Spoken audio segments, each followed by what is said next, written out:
team there. We'll see what they actually have for each other going into picks and bans. It is going to be Team Dignitas here on the blue side to start, so the first pick could really mean a lot in this game. We've seen a lot of kind of out there first picks today. Teams just knowing what they want. And I do have to expand on what Kobe said about this Dignitas team, with Crumbs wanting to play the game a different way than the rest of the Dignitas team did. Right. Also, Cloud and Win is still in tryouts. Like, this is a continuation of his tryout in the LCS environment. Not much more Dignitas could do when a player steps down so abruptly. But I've seen this situation happen across many different games where if a team loses a player or gets rid of a player that they did not trust, a lot of times that distrust was bringing everybody down. So if they get Cloud and Win in and they're suddenly on the same page, everyone else will just start playing better, even if that player's worse than the previous guy. Because it's a confidence change, it's a mindset shift, and they're huge underdogs with no expectations anymore. So there's a lot of room for Dignitas to perform in this game. Yeah, put it all out on the field. Why not? Obviously, getting your jungler is not going to tell the other team too much. We already have Jarvan banned out here. May see Santorin. Actually, I was going to say pick up the Lee Sin. But what will they decide? Bjergsen is the one, obviously, that'll round out with on the purple side. So we'll probably leave him for last. I would imagine Dyrus and Lustboy grabbing something here, if not a jungler. But that's already on the board. And now we have to wonder if Santorin's been practicing any jungle nidalee himself. It saw some dominating play in the European LCS. You have to have a dark side to play jungle nidalee. Yeah, well, Santorin seems very adaptive to what Bjergsen needs. And jungle nidalee is not the type of jungler who will be able to babysit a mid lane very well, or at least have his back for his aggressive plays. So you'd think not. You'd think nidalee wouldn't be highly prioritized here from TSM. Yeah. Well, that's what we kind of see Santorin doing, is helping the team out. Almost criticized for it because that's just the way he fell into the team with everybody playing so strong in those solo lanes. But yeah, he has quite the kill participation for Team Solo Mid despite what he's on. Let's be fair. He plays Jarvan, puts a flag down, get all the assists. Gets the assists. Why not? Always got to be fair. But the Morgana, Sivir have been locked in for Team Solo Mid. They're taking their time. And Morgana here for TSM is a sneakily good pick against Rek'Sai. You wouldn't really think of it that way, but so one thing, when Rek'Sai is tunneling, he's not immune to crowd control, so he can come out of the tunnel and be bound if you hit him with that. Additionally, he relies on the knock-up in order to actually get auto attacks off. If you black shield the person that he's even near when he's underground, he becomes ridiculously kiteable. But this is actually cool. That's a top lane Rek'Sai. That is a top lane Rek'Sai. We're going to see Gamsu taking that and bringing something new here for us into the LCS in North America. We'll have to see if he can really put up numbers. Like we said, they can go for broke on this one, right? Nothing they're really trying to prove here. They're trying to get the new team together. We'll see what they can get on the Rift with this composition. Could be a Kalista for Wild Turtle that actually went through the ban phase without being touched. Unless Dignitas thought that Santorin was going to pick away Vi, they're really losing the mind game there of having a Rek'Sai. Nobody has played Rek'Sai top lane in the NALCS, and everybody plays him jungle. So TSM would have been picking around that. Now they know they're picking into a top lane Rek'Sai, which just makes things worlds easier for TSM. Surprising that Dignitas held off so heavily on a support pick to reveal their jungler. Dyrus goes for another Maokai here. Shifter has been doing well on Azir, something that gets banned out quite a bit against Dignitas. And maybe actually be the Cassiopeia deciding what to do. I'm interested to see what Dyrus has for his top lane matchup. Obviously playing Maokai, but has he played against the Rek'Sai? Is it going to take him by surprise? A lot of things to look at in this matchup here as we round out the rest of the picks and bans. Corki's been finding a lot of play. I don't think we'll see another 80 carry, though. I think we're going to get a mid laner out of this Is he one. going mid? Shifter has been practicing. That's so true. Yeah. You're actually right. Oh, man. The Azir is just too powerful, along with that long range of Corki. So they are going to lock those in. And we'll see Kiwi Kid with them actually banning out the Annie here in fear of Lustboy picking that up. He goes for Thresh. And will he do it? Well, Bjergsen did have a 46-kill solo queue game on LeBlanc. 48? 48? Yeah. I lost count at some point. There were a lot. I actually didn't finish it. I was like, it's just going to start getting crazy from here. He could do it, though. Anything really on the board. Xerath is a relatively popular pick against that, but it does look like with the Sivir Maokai, TSM is going to want to be able to hard engage people. It would work pretty well, though, Maokai holding people down for the Xerath ultimates or Twisted Fate combo that. There's a lot of option here for Bjergsen in this last pick. I wouldn't doubt the TF could be the one. His play style is much like when he first approached the North American LCS. Very high in making plays, brings a little solo QS back to his LCS stage game. But it's going to be the Xerath lock-in after all, even with that hover on being talked about to the team. So they stay safe on this as well. We've seen some great Xerath plays across the board in any region. So this is going to be a tough matchup for Shifter in the mid lane. And I've always liked Bjergsen Xerath in games that he doesn't necessarily have to hard carry himself. He's so good at that champion, especially in the laning phase. It'll be a fun matchup between Shifter's Azir and Bjergsen Xerath here. More so, it's just look at the Dignitas communication there. Cloud&Win saying a lot here to the rest of the team. I really wonder how they're going to respond to this or how nervous he actually is. Dyrus was joking with him in the team lobby, said, trying to help him out a little. Don't forget your masteries. Don't forget those. Cloud&Win said thank you. I checked. He has 3 mastery pages already pre-made. Most pro players actually only have 1 mastery page because they like to make it live every time they lock in a champion. But yeah, Cloud&Win should have masteries.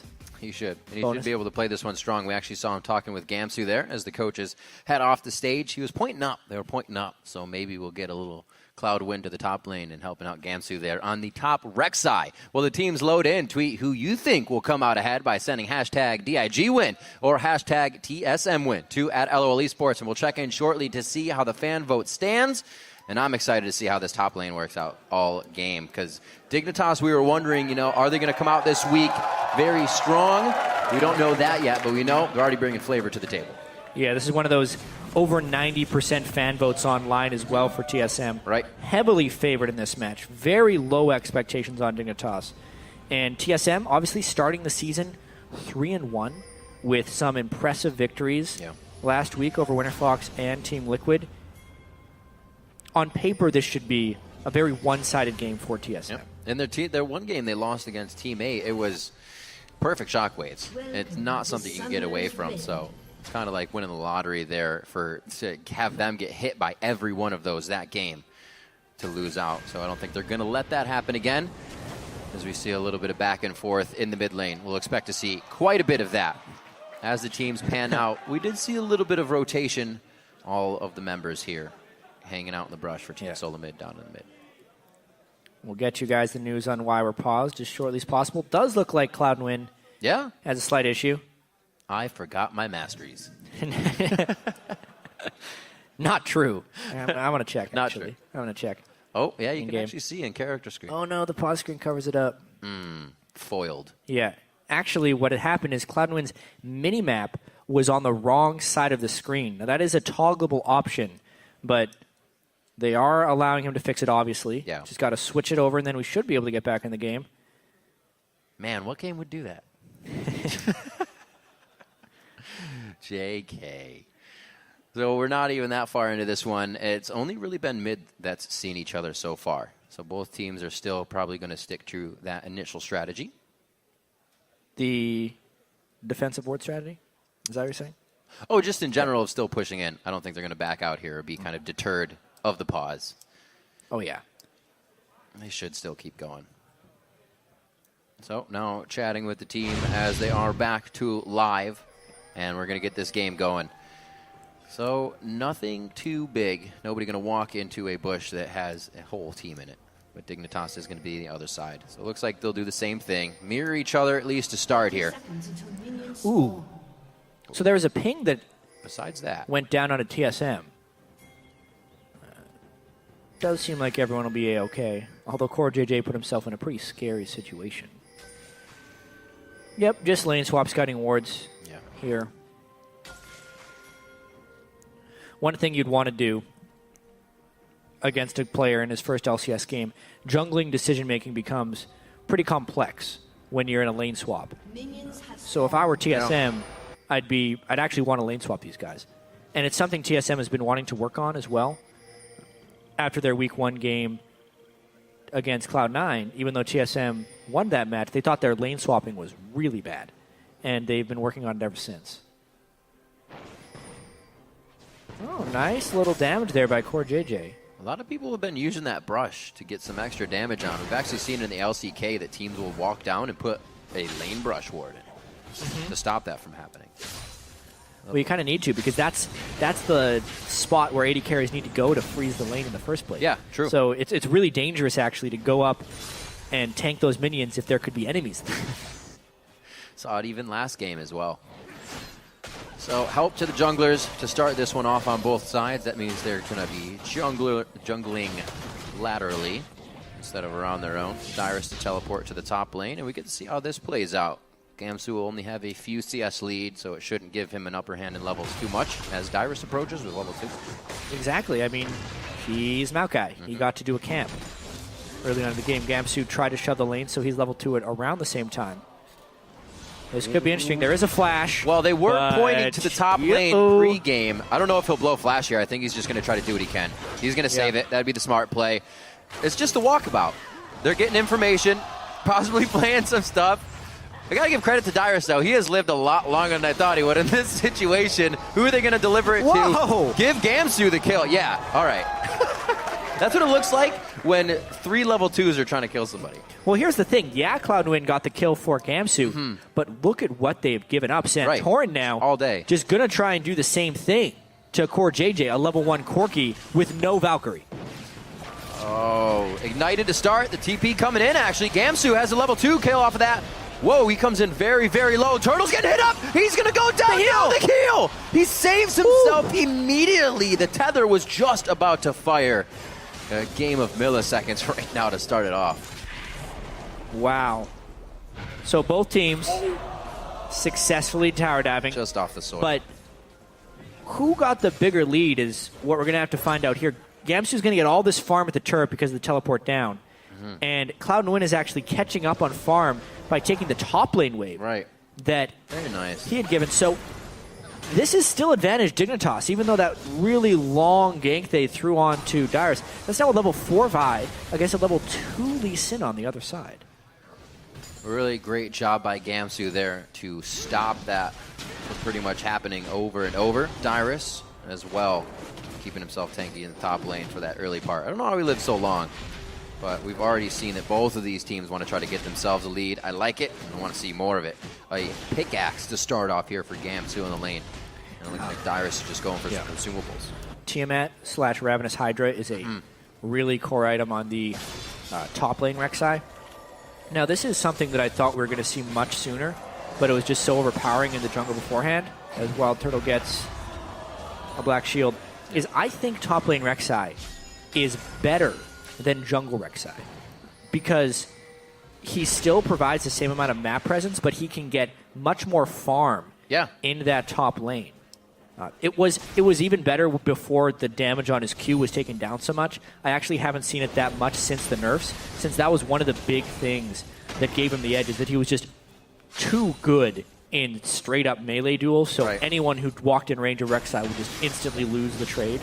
It's not as true now, but with the early kill, he might be able to assert some dominance on Dyrus. We'll just have to see. So true. She just shreds you apart, and like you were saying, more farm, almost has a double teleport if she keeps those tunnels in lane, so never really missing that CS, as you were saying, and can do this. And apologies to everyone if I call Rek'Sai a male again.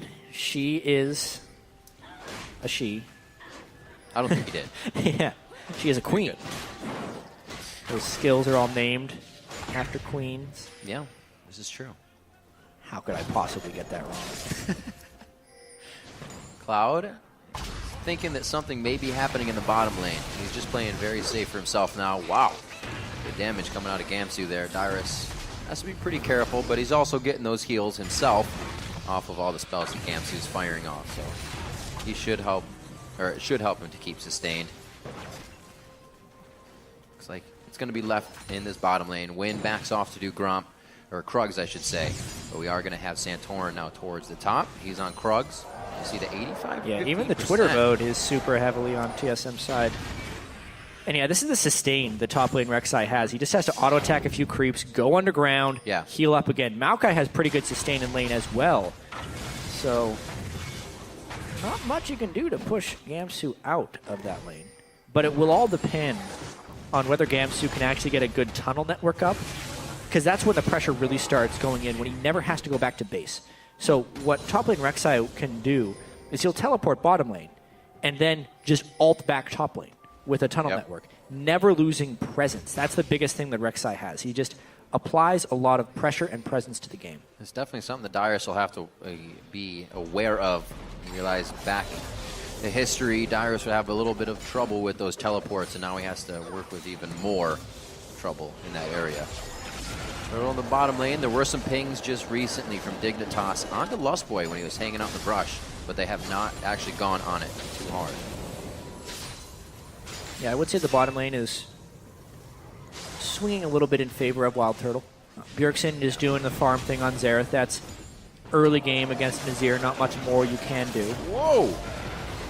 Oh, they doubled up the shield as well. They may be able to get the crowd control that they wanted after this. Great job by Lustboy to be the human shield there, but the play still hits. There's the summoner heal. He just got it back from saving himself earlier. This time he goes down. It could, however, be Lustboy coming up big on this one. The siege minion helping Core JJ could give him the upper hand. I don't think Lustboy can follow within these minions, and they trade 1 for 1.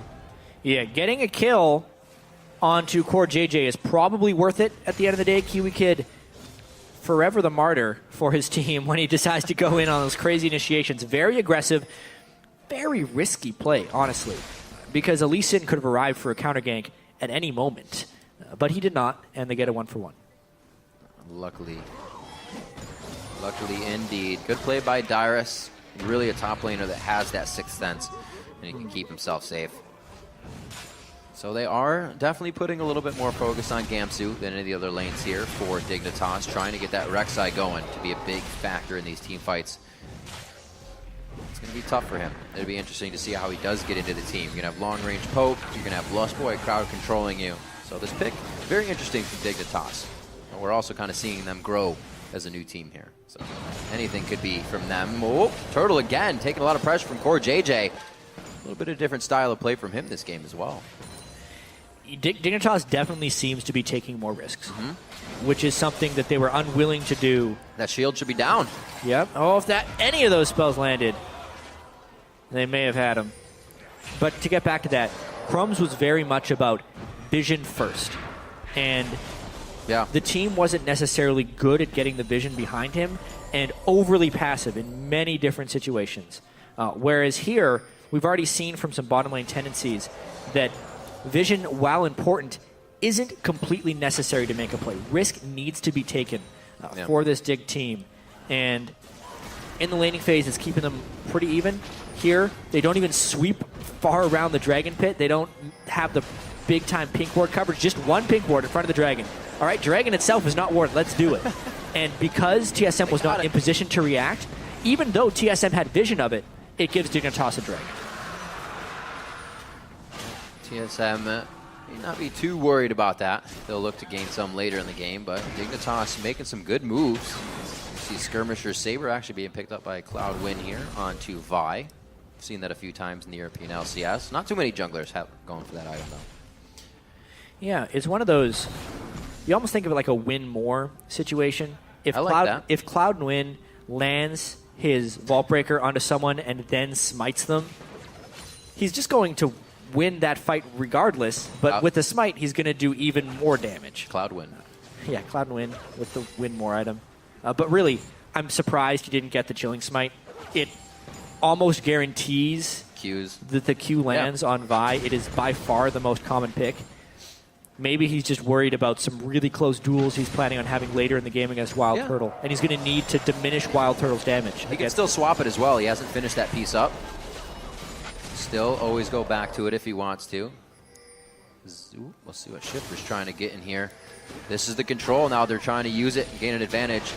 Oh sneaky Santorin right into Bjergsen, but looks like he couldn't save himself here. Cloudwind gets out safely. Oh, one more shot. Still going Bjergsen, down. Bjergsen keeps himself alive, and Shifter can't put out the damage necessary just yet. He's now got himself in a bad spot, but Dark Passage to the light. Kiwi Kid helps him out.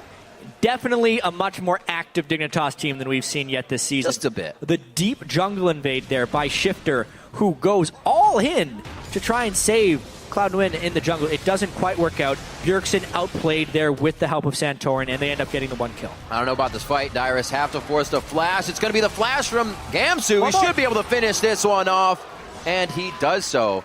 Dyrus, I kind of saw that coming in the beginning, but he still tried to take the fight. Jeez, and that was with Gamsu sitting on 2,000 gold. That's He's going to be coming scary. back with a whole bunch more damage. We'll see if Rek'Sai gets to have a big impact on this game. Dyrus, that early gank sometimes sets him far behind. That's true. A lot of times when Team Solo Mid would be playing against anybody, it'd be Dyrus, pre-6, go after Dyrus, take him down, hurt the team, and it looks like Dignitas is kind of taken to that this game as well. Definitely giving Gamsu a better one at that. We'll see this invade once more. Yeah, I mean, pretty heady play there by Santorin. He had the scout from smiting it earlier, so they get to see Cloud9, and then being able to queue back over the wall into the Bjergsen stun was huge. And this is where it got really interesting, because Bjergsen landing these spells, I thought when he opened up to ult, Shifter was just going to kill him with the soldiers, because Bjergsen ulted straight on top of auto-attacking soldiers, but he knew he had his heal. Bjergsen knew that he had backup coming, and he ended up having to burn his summoners for it, but he secured the kill, and then even burned an extra flash from Shifter. Really, whether it be early or not, his purchase of Scrying Orb helping to secure that kill with fast fingers, putting it over the wall and keeping vision of Cloud9. A little bit more falling in favor of TSM, but it hasn't given them anything in the area of a big gold lead. Only 400 there, still dragging over to Dignitas, and we've seen TSM, I think, what was it, 3 dragons to Cloud9 in game 1, and they were still able to come back. So it's not big to let those go. They're happy to do so.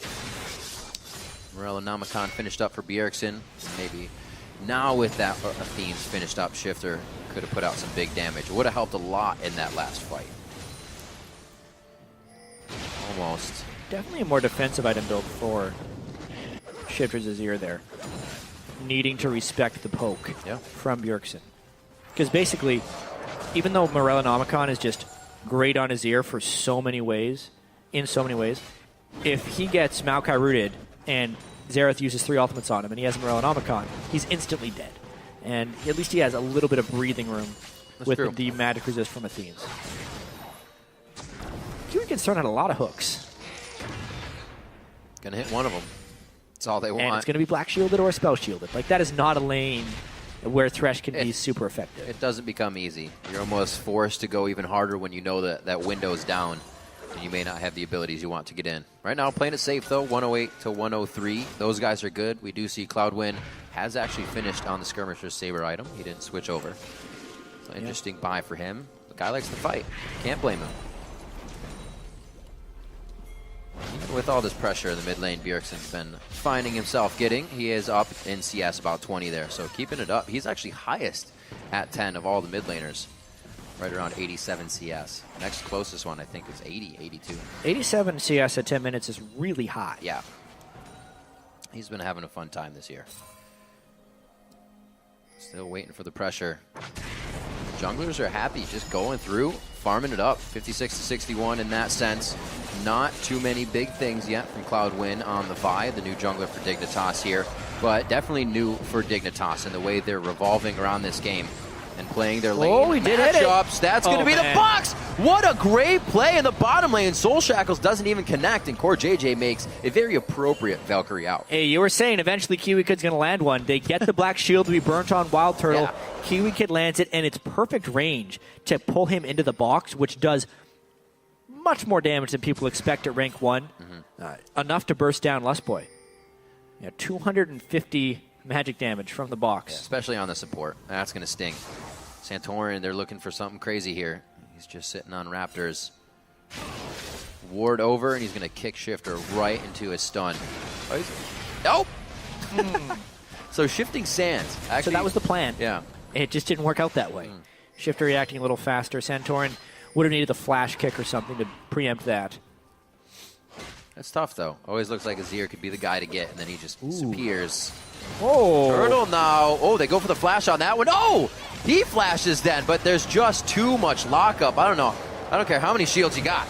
They got that time on for a point. party down there. Great flash by Turtle there to avoid the initial power fits there by Cloud and Win, but he couldn't avoid the rest of it. He was just ganged up on. He had no Lust Boy for help. This could be another dragon. Oh, there's the scrying orb again, and it comes up big once more.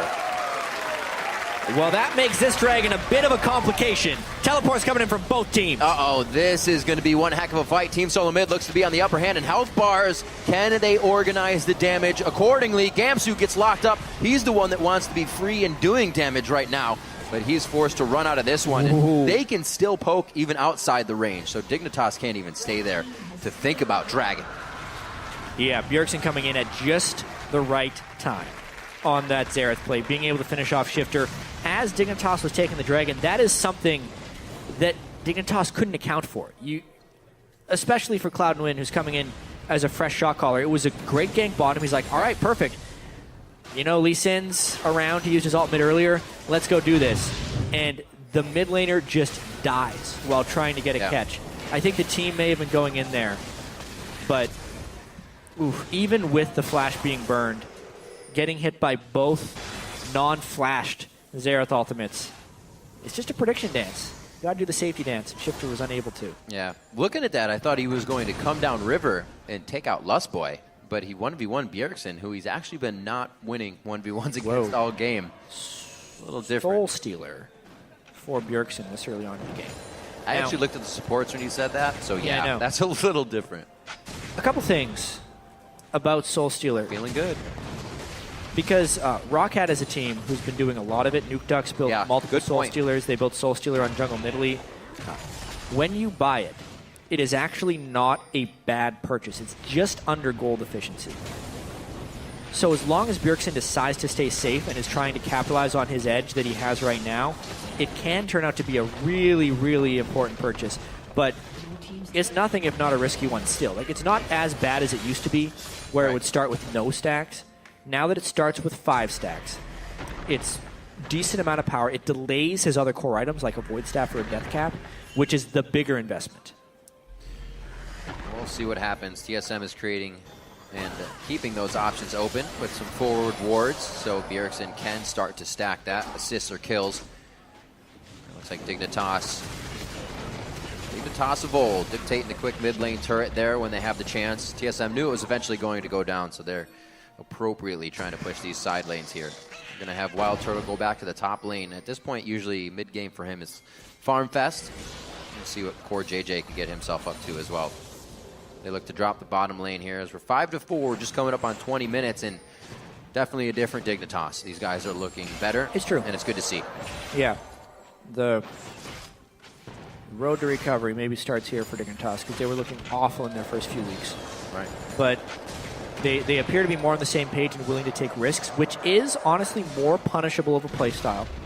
But if it works for you, it works for you. Many more hooks thrown out from Kiwi Kid. They seem to be playing with a bit more freedom here for sure.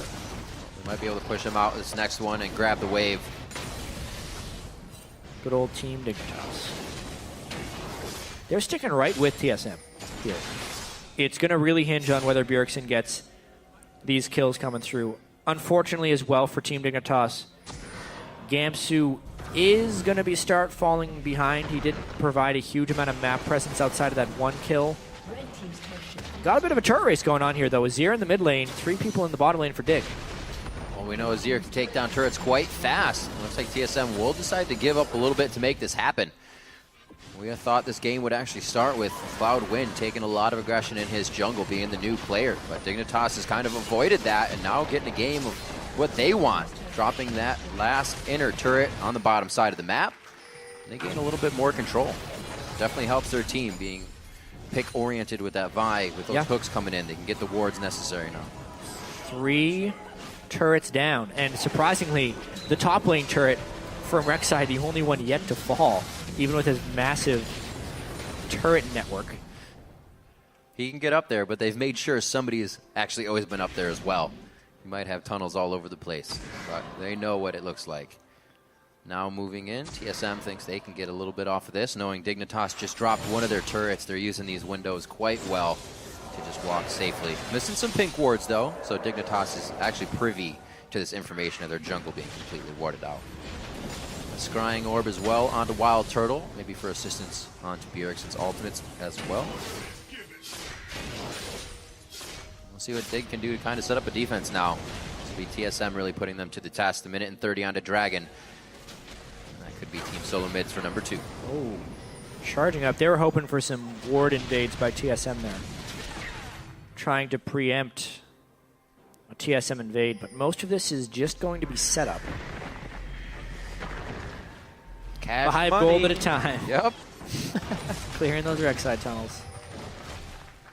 Just enough gold to make you feel good, not enough to matter. That's right. And purple Fruit Loops are the best ones. Delicious. So, good clearing by TSM. I love these ward battles. It starts out before the Dragon. Who's got better ward game, man? And one. TSM looks like they're going to be able to set up push control at least. So, this is going to be hard for Dignitas to walk into this fight, especially with Bjergsen on the outside. If anything, Dignitas needs to be able to parlay this into a turret of some kind. They can Rek'Sai ult down if they want to, which would force Darius to teleport. And then, if TSM would end up winning the fight, then teleport back to the top lane. But TSM beat him to the punch. Ooh. Timely flash, but now that's down. Only makes things harder. Dignitas, one thing that's definitely happening better for them this game is the kills are on the right people. It's not Kiwi Kid picking it up on Annie. Definitely helping them to stay in these TSM fights. really wants to poke with Bjergsen first. Bjergsen cannot get initiated on. If that would have landed, What? Now the Sivir ult, there's a flank potentially as well. Big fight coming in. He maybe didn't take it because of the spell shield that Lustboy could have given him. Cloud goes back in once more. Wild Turtle, he actually ults him on the shield there and hardly takes any damage. TSM getting the fight that they want. They dive back in. There's the right of the Arcane, only doing a bit of spread damage. Turtle's able to zone one more out. Shifter and Gamsu are just running back and forth, helping each other, but also trying to disengage in a chaotic fight. Team Solo mid loses no one. That Soul Stealer, too, 11 stacks after that fight from Bjergsen. The fight just went right for TSM right there. Black shielding the Vi ultimate as planned. Maokai's target getting bursted by the Xerath just as designed. And TSM able to take the Baron after a very decisive fight in the mid lane. Picture perfect use of all the skills necessary. Very low. Oh dear. I mean, they're good. Baron at 24. This is one of the differences between a team that has been playing together for a while and a team that just picked up a jungler. I mean, Kiwi Kid immediately burned. Cloud&Wind trying to get the right initiation. I'm sure they had planned, all right, everyone burst the target I hit, but it just didn't work out that way. The tank came in from the backside from TSM, locking down onto Dignitas' priority targets. Right. Gamsu and Cloud could not go in together, which is what's required when you're running dive buddies like that. And Bjergsen just blew people up from the back. He is now, this is the benefit of the Soul Stealer when it goes well, at 690 ability power, 24 minutes into the game. He is definitely going to be putting out some power. They also have the ability to use these baroned up minion waves, so it's going to be hard now that Dignitas kind of gets strung out thin across their the outside of their turrets. That's going to be Darius dropping one down, and the team just pretty much closing in to finalize the job. Rabadon's Morello's finished up for him. We still have Shifter trying to build up and get himself going as well. Getting harder for Dignitas. You kind of see the mid-game flip that you were just talking about, where these teams that have been there many, many times can just kind of turn it on, see that advantage they have, and take it. And TSM is starting to run with that now. Yeah. There's just such a gargantuan difference between Bjergsen's power level and the power level of everyone else in this game right now. Yes, Shifter is a more utility-based build with the Stinger, but just for some perspective, that Azir has 143 ability power right now, compared to the 693 from Xerath. That is over 4 times the amount of ability power on the enemy mid laner, 26 minutes into the game. This is what he was doing. You were saying in solo queue, he got 48 kills. He may not reach 48 here, but he's definitely putting on a show. And he definitely knows how to keep it going when he is ahead in the game. That's one thing Bjergsen can do, is just create highlights left and right. Dignitas really knows that they can't protect these turrets with that power we've been talking about coming from Bjergsen. The rest of the team as well had pretty good laning phase to come out And now they are just starting to drop these turrets. I wondered how long it would be before they just started to break the outer base. It's with the Baron buff. They got it early enough in the game. Dignitas doesn't have the team fight potential, and the hardest turrets to crack are the ones right in front of the base. There's a bunch of low-hanging fruit for TSM to go and pick and get a bunch of gold here. So this Baron buff is really just about TSM getting a stranglehold on this game. Yep. Big stranglehold as well. Even when a team with an Azir starts to really lose a position on the map, they can set up a turret, kind of regain ward control, but those turrets would just be dangerous for Dignitas to stand around right now.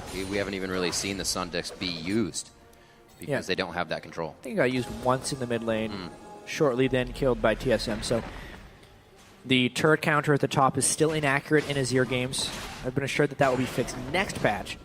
So it's still a spectator-only bug. Does not affect Fantasy, LCS, or anything like that. No. Thank you, Base Riot. Keeping it safe.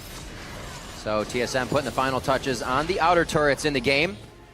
Really one of the more organized teams we see when they have a lead. TSM will pressure that and do things quite calculated and accordingly. Waiting for the wave. They don't seem to get antsy or put themselves in a bad situation. Bjergsen using that power from the outside, just pretty much 15% chunks coming off the health bars. And Gamsu finally grabbing that top turret. Yeah, and those are shots through the turret shield as well. Indefensible turret there for Dignitas. Losing their 6th turret of the game. So they are going to have to react to Gamsu. He's got some damage and he can take down these turrets. Also can Void Rush back. Maybe this is where it starts to come into play where they can spread Team Solo mid out thin. They just have to be careful they don't catch a 5v4 because that's going to look pretty grim right now. Coming up on 30 I think minutes. he's going to sell out for this turret. Oh, will he? Burrow! Yeah. Burrow to safety! Alt away! Darius... Wait. I think Darius was saving his ground control. Yeah, Darius was always saving his Arcane Smash just in case Gamsu tried to ult away. And he's done.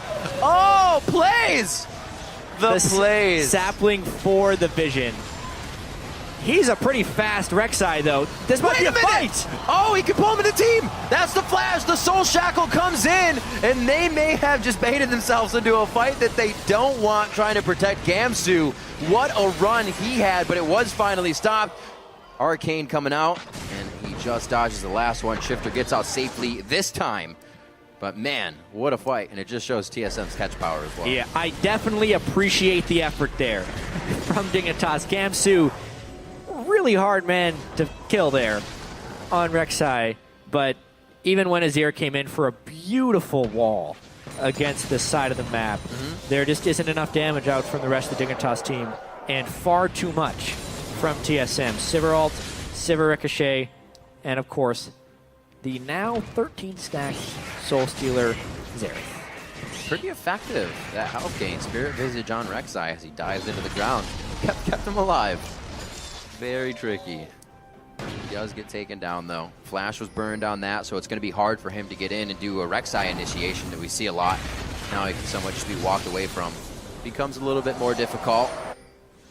Leave it up to Dig to get the initiation they want. Maybe these hooks to come out from Kiwi Kid.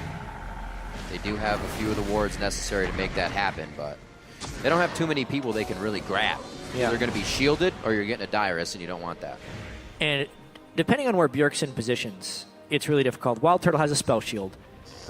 If they could somehow catch Bjergsen and then kill him before he can get his combos out, then maybe they can win the fight because they just have to deal with the AoE damage that Sivir is putting out. They're pretty impossible scenarios in which Dignitas actually wins a team fight here, though. So what happens kind of in a perfect world? Does Cloud9 get the ult on Bjergsen, or does he have to focus something? I think in a perfect world, they somehow hook Bjergsen and almost burst him down with Corki, and then they can ult Wild Turtle for the shutdown afterwards. Okay. The hook onto Dyrus. Good amount of damage there. The flash hit. Whoa. They went very hard onto Dyrus. That means Cloud9 gets exploded immediately. And the front-end damage that should have gone to a squishy is used on the tank, and Dyrus still stands with just about the same HP. Sundisk will go out, but it's only going to stop them for a slow time, and that may just be Baron. Yeah, I think what happened to Cloud9 there is Dyrus